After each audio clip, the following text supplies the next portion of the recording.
Are we ready, Raphael? Are you rolling? Yes, sir. You are? I am.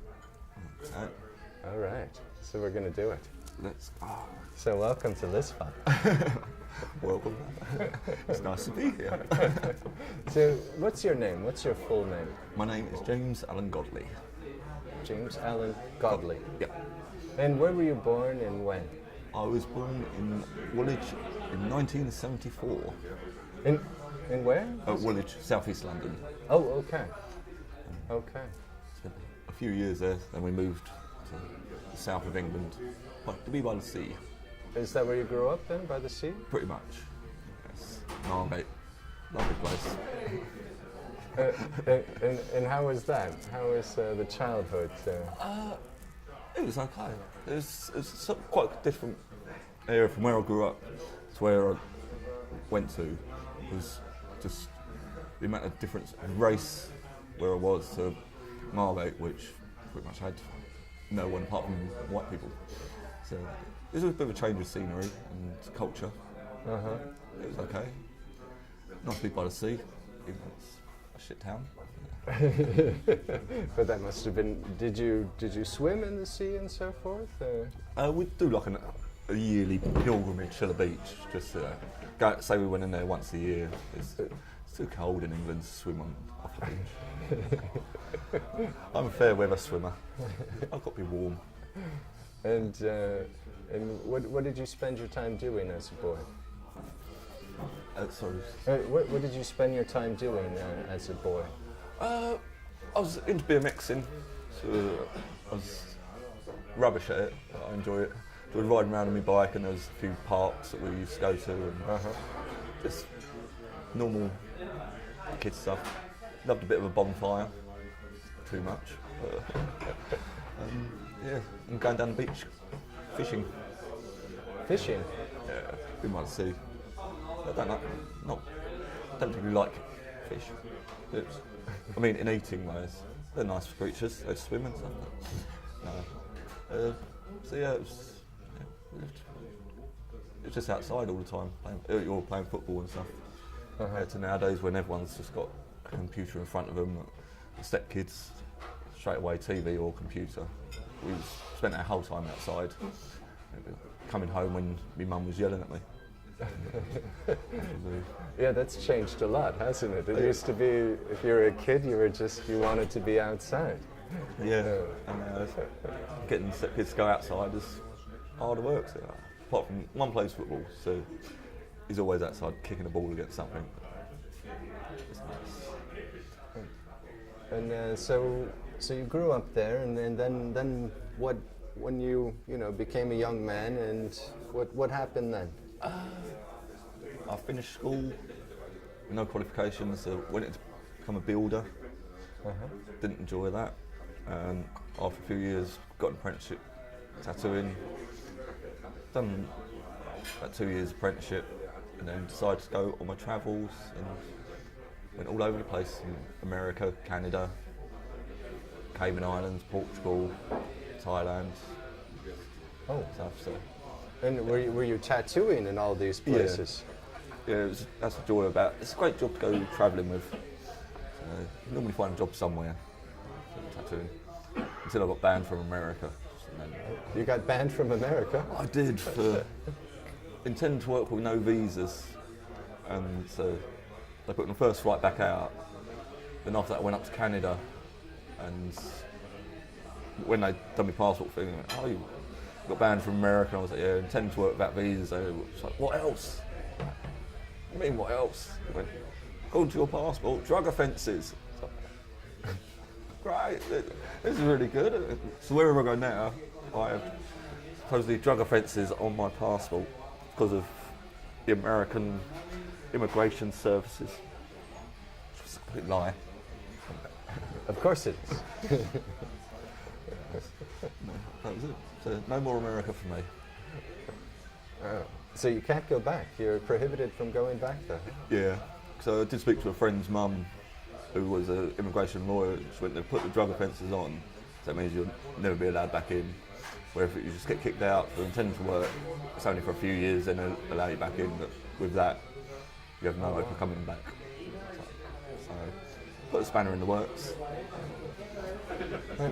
And how did you get into the whole tattoo artistry scene? I just started getting them with all the people I worked with on the building site. Say, all had tattoos. And I was like, I'll just get one to see what it feels like, and got that one. And then it just went from there. And a couple of weeks later, another one. I thought, I can draw. I can do this for a living, and you sit down. I like the idea of sitting down. So I'm quite a lazy person. So the more I can sit down, the happier I am.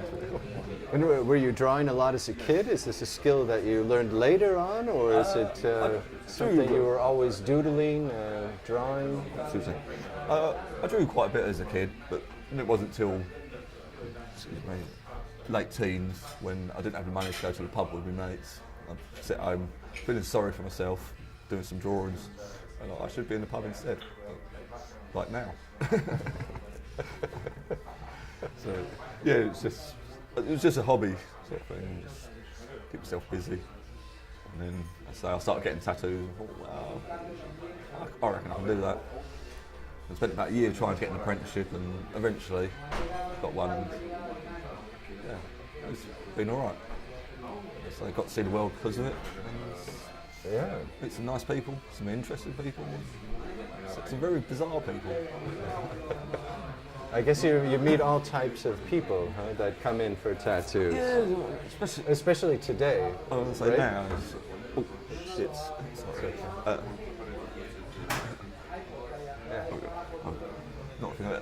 Yeah, in the past it was mainly men. Now I probably do more women than men, and you do people from all occupations.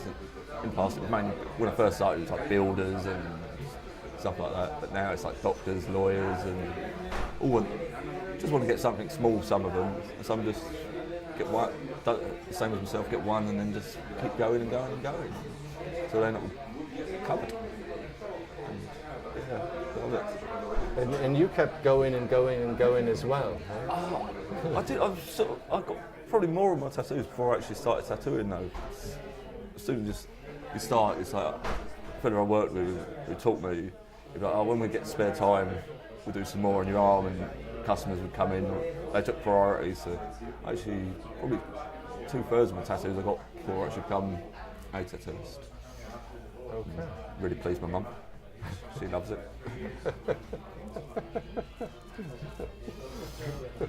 Nothing makes her happier. And how long have you been doing this now? 22 years. Oh wow. Sometimes it feels like it.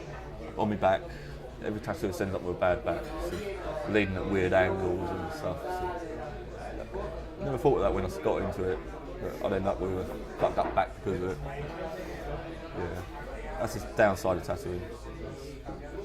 Don't know a tattooist who doesn't have a bad back.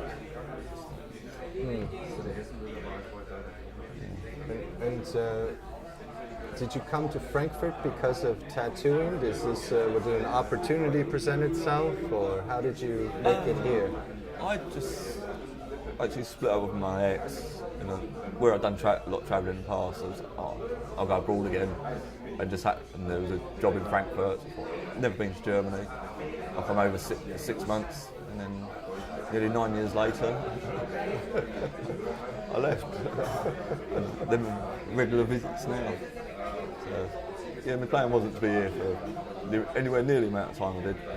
Oh, so the original plan was just a few months in Frankfurt, I was just going to do 6 months and go back to England, and then end up staying. I think it was the draw of LisFUB. I'll put that in there for Steve. And are you moving back to England now? I've pretty much moved back, and I just come over here every couple of weeks to finish off stuff on people and just to see friends I made over here. It's nice. It's like a busman's holiday where I get to come over, do a bit of work, see people, and enjoy it. So you're going to keep doing that for a while? Yeah, my plan is sort of every month or so, come out for a week. Split time between here and England? Yeah, it's nice. It feels like a bit of a holiday, but earn some money while I'm at it. Oh, that's a great combination. Make some money on holiday, that's okay.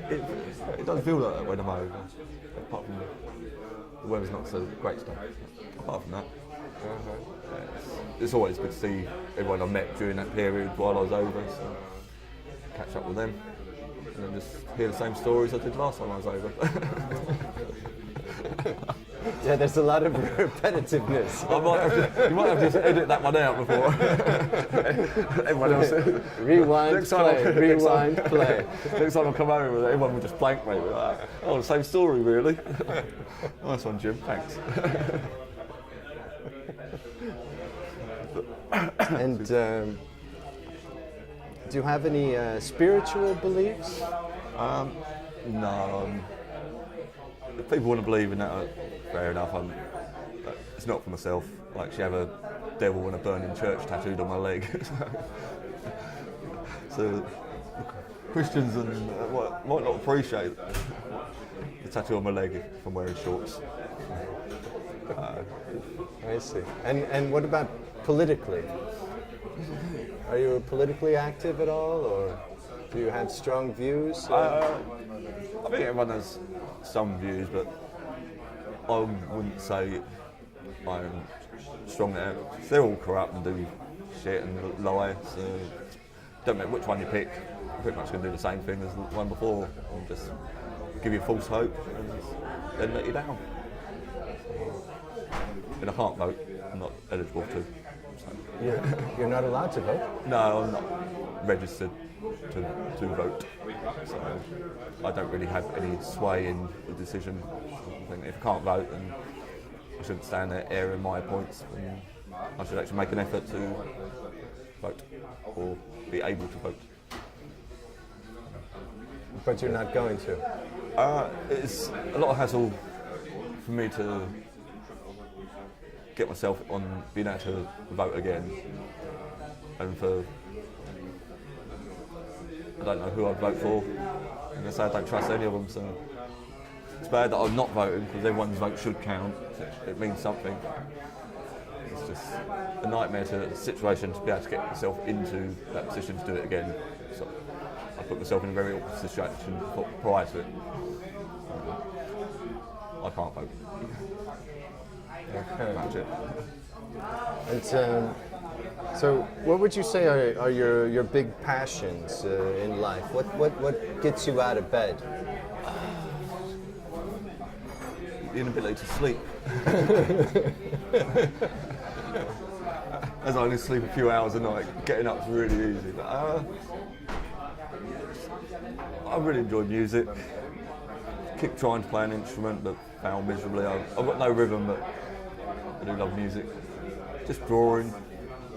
Obviously, partner and the kids and the dog. So always help out. So then I have to get out of bed as well. Yeah. Oh, that was a sort of pressure question. What do I actually like? And I'm thinking I don't really like a great deal, to be fucking honest with you. I'm Mr. Miserable. Thank you, Jake. That's very nice of you. What a great barman. Four Corners Irish Pub.